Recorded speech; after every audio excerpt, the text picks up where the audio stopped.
Madalena Carvalho. Boa noite, seu Boa Gilberto, como noite. vai? Muito bem, e você?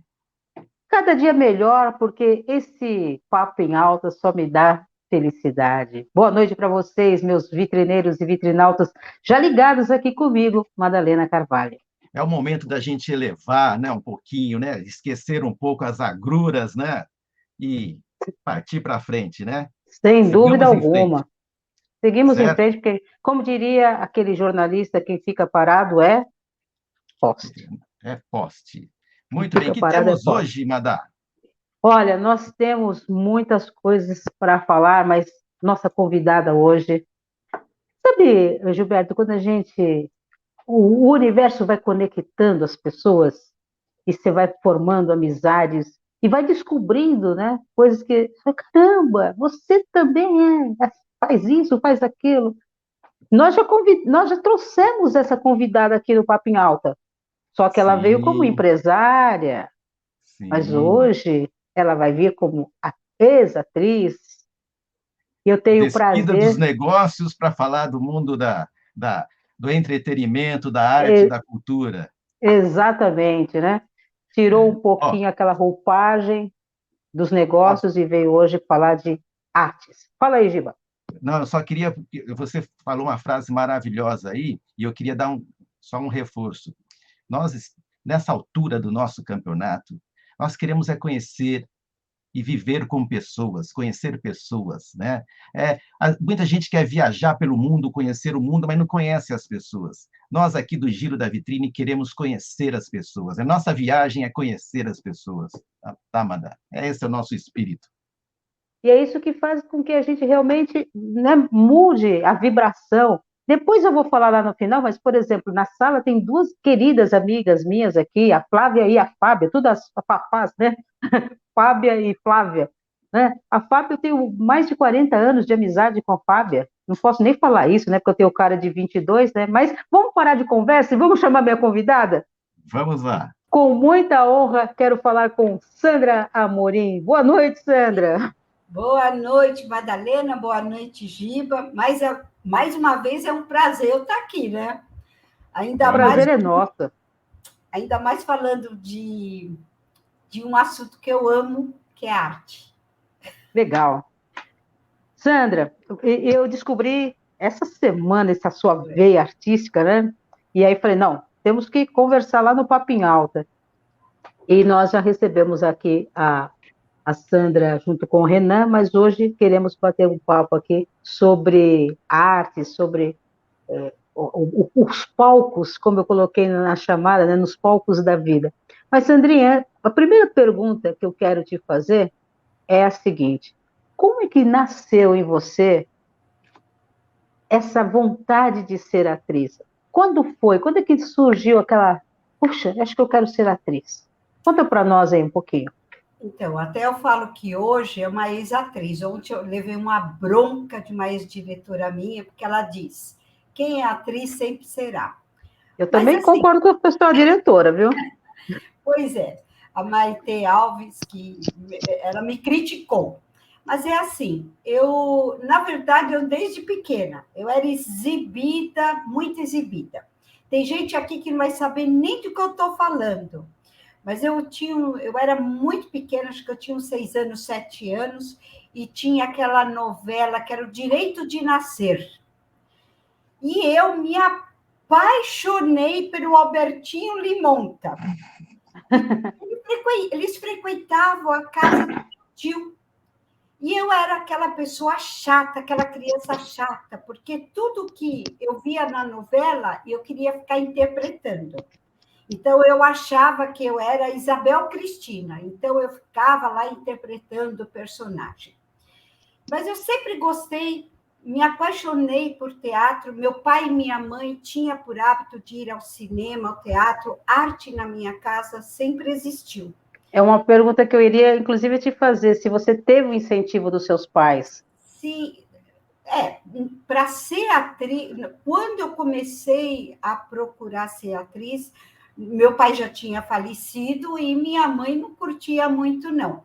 Mas a arte, o conhecimento, sim. eu falo a cultura, né? Eu acho que isso tinha bastante na minha casa. E isso foi rodando, rodando, até que eu fui fazer... Tinha uma igreja que era na Santa Margarida Maria, na Vila Mariana. E tinha um diretor, que na verdade ele era um menino, Ronaldo Ciambroni, e eu saía da igreja escondida para ir ver o Ronaldo ensaiar. E aí, para mim, eu cismava que eu queria ser atriz. Para mim, eu queria fazer um curso. Muitos anos depois, aí eu fui para fazer um curso, mas não tinha, era mais para a parte, eu já era desinibida, mas eu queria mais, era para ter uma colocação, até porque eu estava fazendo direito, então eu queria falar com as mãos e tudo mais. E nisso eu fui conhecendo pessoas e tive a oportunidade de conhecer Paulinho Drummond, que era do grupo Mambaby, na época Rose Campo, todo esse pessoal. Aí eu comecei a fazer teatro. Então, foi uma coisa desde pequena mesmo. Ah, que bacana. E parece que você foi dona de um dos maiores teatros aqui de São Paulo, é isso mesmo? Um dos mais antigos. Na verdade, eu e o Nuno Galos, nós somos donos de um teatro, que ele tinha o nome de Teatro Major Diogo. Ele ficava ali na Major Diogo, na época em que essa rua era repleta de teatros, que são aqueles teatros de chão. Inclusive, onde a gente lastima muito, que acabaram com o TBC, né? Que é o Teatro Brasileiro de Comédia. E o meu teatro, ele era um dos mais antigos que existia. E nós só mudamos o nome para Teatro Bela Vista.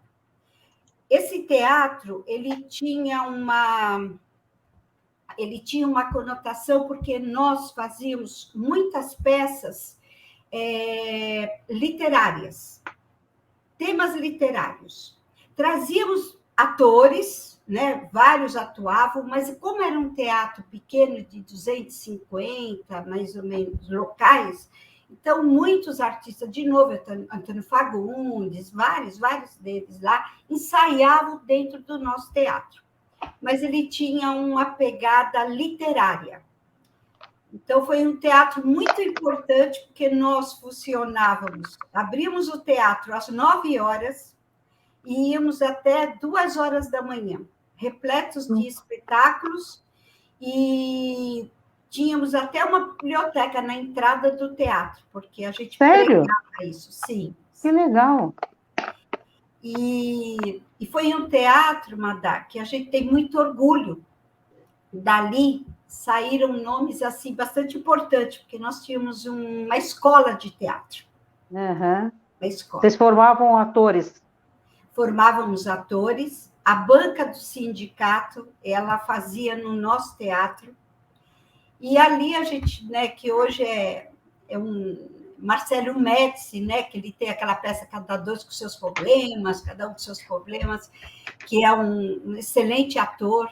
Mara Manzan, que já partiu, cada mergulho era um flash, e saíram ali do nosso teatro.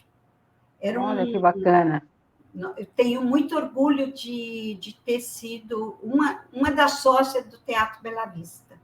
Que legal.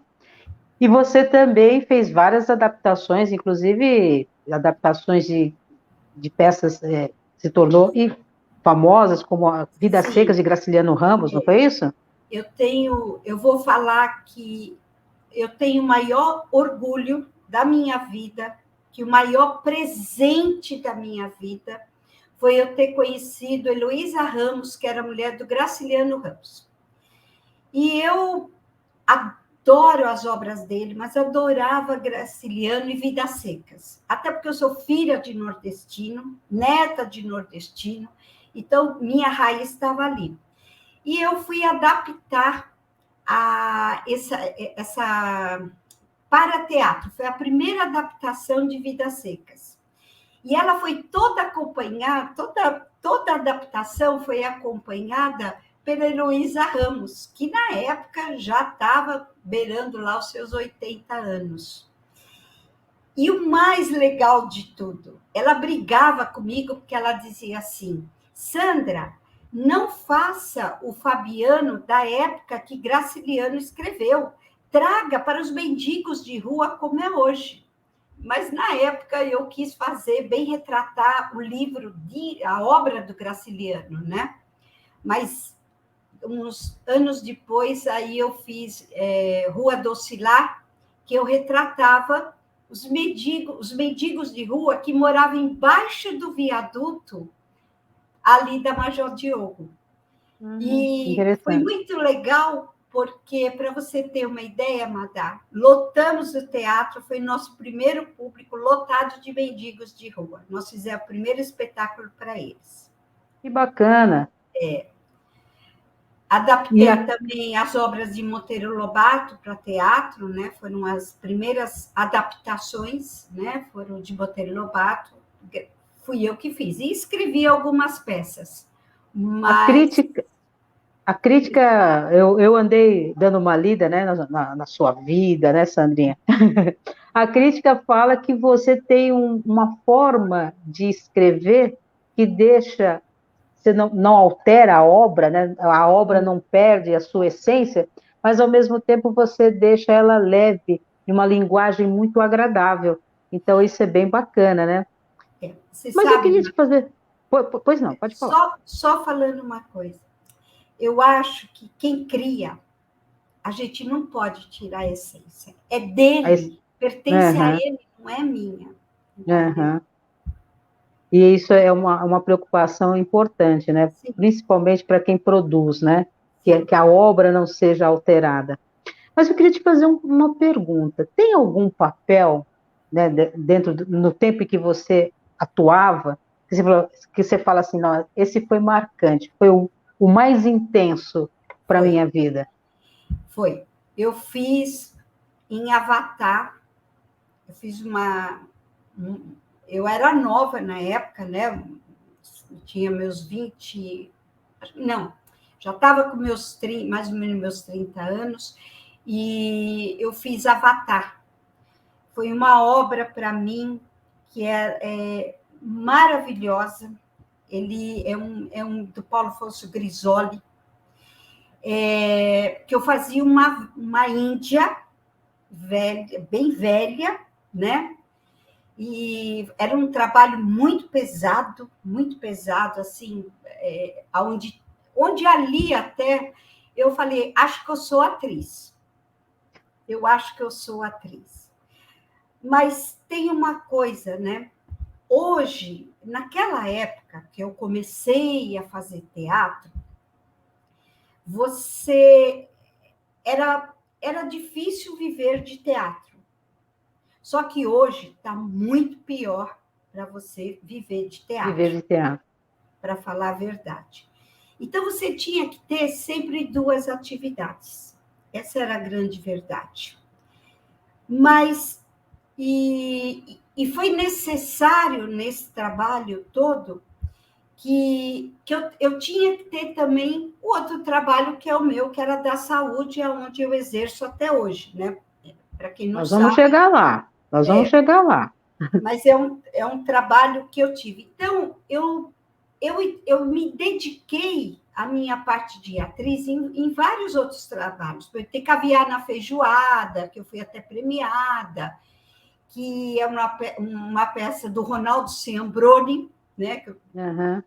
Grande autor, em que eu fazia o filho do governador e fazia o papel masculino, depois fazia 2 papéis, então foi bem bacana e me deu, assim, onde eu acho que foram trabalhos que foram gratificantes, eu enxerguei que eu tinha uma pegada de atriz. Essa veia artística. Tinha, eu gosto. Deixa eu interromper aqui só um minutinho, Sandra, e eu queria pedir para a Fábia repetir a pergunta, porque eu não entendi, Fábia. Tem uma pergunta que você fez aí para a Sandra, e eu estou tentando aqui pegar os fragmentos da tua pergunta e não achei. Fábia, por favor, faça aí a pergunta para nós novamente, aí para eu poder passar aqui para a Sandrinha. Sandra, você trabalhou com grandes nomes, né? Você citou vários agora aqui. tem algum conselho que você trouxe para a sua vida para sempre, está aqui com você ainda no seu coração, que foi lá do tempo, talvez de um diretor, de um ator que você formou, algum conselho que você fala, olha, isso aqui foi importante e eu vou levar para a minha vida? Passaram muitas pessoas, né? Muitas pessoas. Hoje eu falei da Maite Alves, para quem é de teatro, sabe, ela é uma mulher que já está com os seus 80 anos e está ativa no mercado. Ela, inclusive, enfrentando um câncer, mas ela está ativa, né? Ela faz trabalhos ali, tem a Casa dos Atores, porque aqui em São Paulo, a gente tem o Palácio dos Artistas, né, que poucos conhecem. Então, onde moram vários artistas que a gente acha que já partiu, estão lá, entendeu? Eu mesmo desconhecia. Sim, vale um dia você fazer até uma entrevista, chamar a Maite, é interessantíssimo, porque poucas pessoas sabem que tem isso, né? E fica num ponto de São Paulo, que é Ipiranga com a Avenida São João.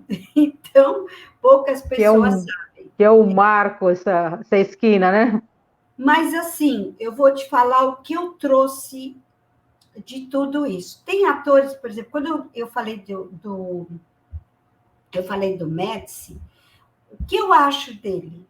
Né? Foi uma coisa muito grande para mim, o Marcelo Médici, porque aquele menino que entrou pela porta do meu teatro para fazer um curso de teatro é o mesmo Marcelo, a humildade, o carinho, o amor, que ele trata o público dele, o respeito, é o mesmo daquele menino que entrou pedindo em respeito para a gente poder dar o curso de teatro para ele participar, e depois ele trabalhou nas nossas peças. Mas de tudo isso eu vou te falar o que traz o teatro. O teatro, às vezes, as pessoas acham que curso de teatro só para formação de ator, e que o teatro é para formação de ator. Mas eu trouxe para a minha vida as lições do teatro, que a gente não é nada no mundo. Nós dependemos um do outro, gente. É a maior lição, porque não adianta você ter uma Fernanda Montenegro num palco, sabemos o quanto ela é maravilhosa. Se, de repente, o cara que faz a iluminação não ligou o canhão de luz, acabou o trabalho dela. Você acaba, ali todo mundo precisa de todo mundo. O faxineiro que limpa o palco para não deixar um pingo de água para ninguém escorregar, né? E eu acho que o teatro, ele me trouxe isso. E outra coisa, né? Nós temos que...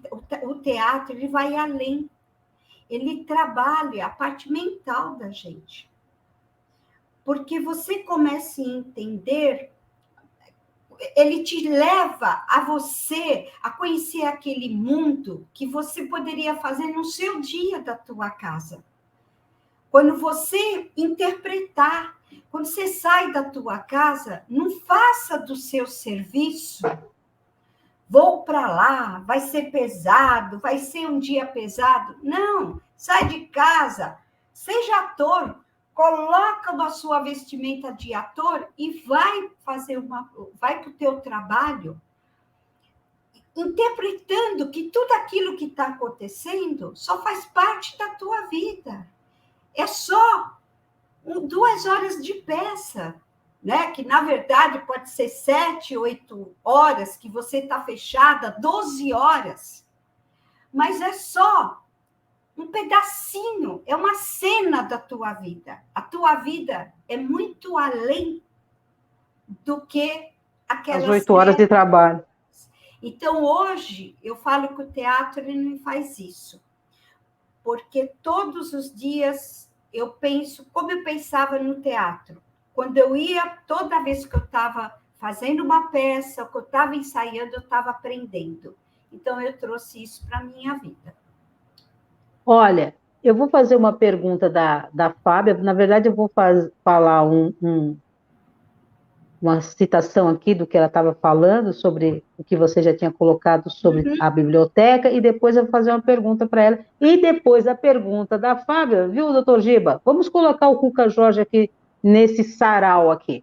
A Fábia está dizendo o seguinte: o teatro literário e com a biblioteca na entrada me faz imaginar que era como ter um sarau teatral no palco. Fábia, é isso, mas eu vou te falar que o que tinha mais de maravilhoso era você ver, quando nós fazíamos teatro para a escola, você lotava aquele teatro com 30, 40 alunos, né? E a escola preocupada com a literatura, né? Então, se fala de a dança como um sarau de dança, mais ou menos isso.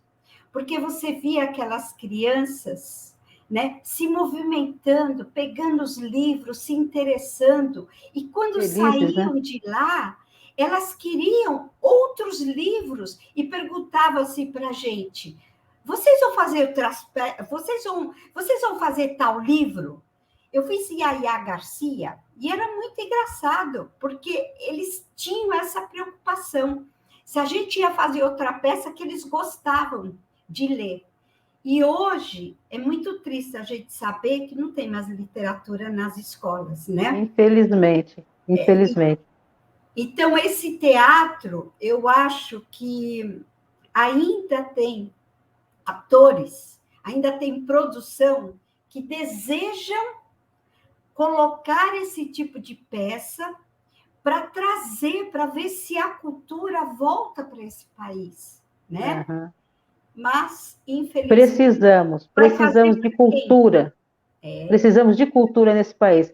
A Fábia o Fábio, eu acho que você, como eu, deve estar ouvindo a Sandra e nos remetendo à nossa parte lá no colégio. Estudamos juntas no colégio, eu e Fábia, líamos Graciliano Ramos, né? Você está falando isso e acho que a Fábia e eu devemos estar com a mesma memória. Mas antes do Cuca falar, a Fábia fez uma pergunta, outra pergunta para você, Sandra. Ela disse o seguinte: Sandra, você não acha que o segredo é não deixar a fama e a soberba subir a cabeça? É encarar como uma tarefa normal do dia a dia?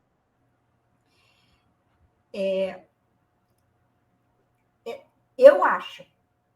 Eu, Sandra, acho, né? Porque eu acho que quando você... Eu vou dar uma dica de uma atriz, Denise Fraga. Alguém aqui já assistiu uma peça dela? A Denise é uma das grandes atrizes que nós temos. O que é muito legal, ela, antes de começar a peça, ela vai até a plateia, ela fica recepcionando as pessoas, aí depois ela vai lá para o palco e começa a interpretar. E quando termina a peça, ela sai para agradecer.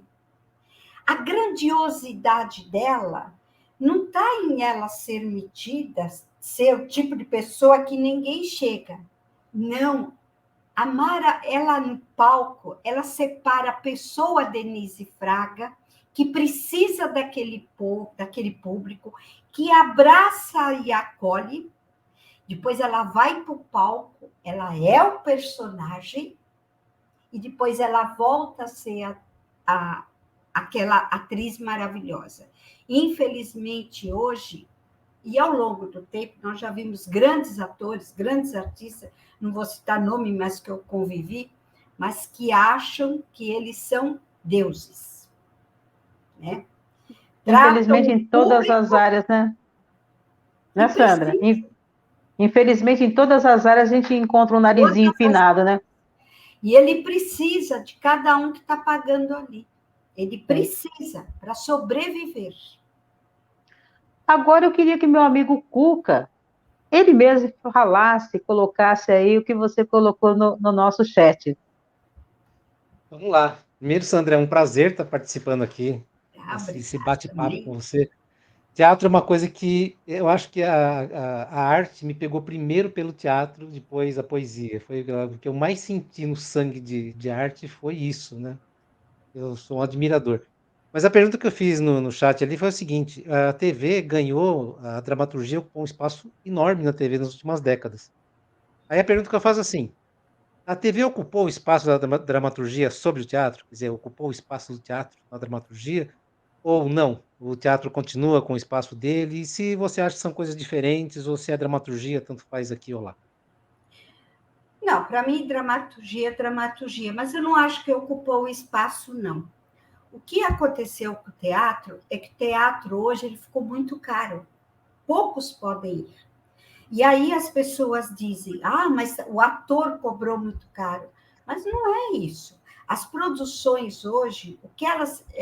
eu, mais uma vez, não vou citar nome, mas se você soubesse o número de produtores de teatro que estão passando fome, grandes produtores de teatro, porque não tem estímulo. Antigamente, não existia a Lei Rouanet. Como é que nós ganhávamos? Como é que a gente conseguia patrocínio? Você ia direto nas empresas, você apresentava o seu trabalho, ou você apresentava o seu histórico de trabalho, e aí a empresa aí bancava você. Ela te bancava pelo que ela tinha do teu currículo, pelo que ela tinha da tua batalha e da peça que você ia. E hoje é muito difícil aquele ator que é o ator de teatro, aquele produtor de teatro, ele conseguir ter uma ajuda para ele poder fazer. E aí torna-se caro, porque muitos, né? Estou te falando de 2022, estão vendendo, às vezes, olha o amor, o seu único imóvel. Pode achar que é uma loucura para alguns. Mas quem ama aquilo que faz, não tem preço, não tem dinheiro. E torna-se caro, porque você vai no teatro, você tem que levar. Você vai. Hoje não é só o teatro, tem a pipoquinha que você vai comprar, né? Porque tem ainda os teatros que ainda tem o pipoqueiro lá, né? O Escobar, pipoqueiro de lá, o Joãozinho, é trocentos anos. Eu encontrei alguns lugares perto. Nossa. Desculpa aqui meu Google. O Google falando aí. Quis dar falou alguma coisa. Mas vários são os gastos que você tem. Você tem que guardar o teu carro dentro de estacionamento, porque se você deixar na rua, você já não vai encontrar mais, né? E quando dá, você sai para fazer um almoço. Então, você sai para jantar fora, alguma coisa. Então, se tornou uma coisa cara. Então, hoje, o que você vê são poucas produções de teatro, né? Como você via nos anos passados. E até porque muitos teatros estão fechando. Estão sucateados, entendeu? Infelizmente. Eu queria emendar uma outra pergunta dentro do que você falou. Isso você tem que ser rápido, porque o chefe já falou tempo para mim, viu? Não seria isso uma característica das grandes cidades? Porque isso é um problema. Até os cinemas nas grandes cidades começaram a desaparecer, né? Ficaram os cinemas de shopping porque eles são mais protegidos, você para o carro no estacionamento, sobe com segurança. E na rua fica mais difícil. Será que seria um traço notadamente de grandes cidades? Sim, eu acho que, na verdade, o que... Eu vou te falar vou te perguntar uma coisa. Para você, Madá, Giba, não era uma delícia aqueles teatros de rua? Que você passava e via aquele monte de plaquinha anunciando aquele monte de peça.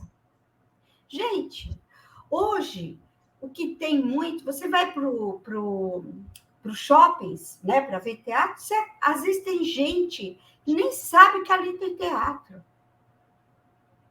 Não está à mostra. Então, o que está acabando com o teatro é a falta de investimento para o teatro. Mas eu vou falar uma coisa. Você sabe onde que o teatro deveria estar? Nas escolas, Nas nas empresas. empresas. Deveriam levar para a empresa. Sabe por quê?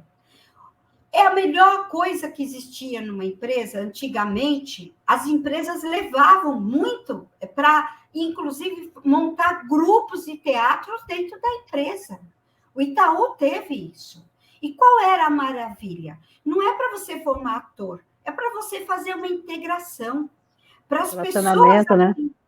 as pessoas aprenderem a viver em comunidade, a ter o respeito, achar o quanto o outro é importante, melhorar o seu nível cultural. Então, eu acho que as empresas, elas poderiam estar investindo isso dentro de casa. Dentro de casa. E não é difícil.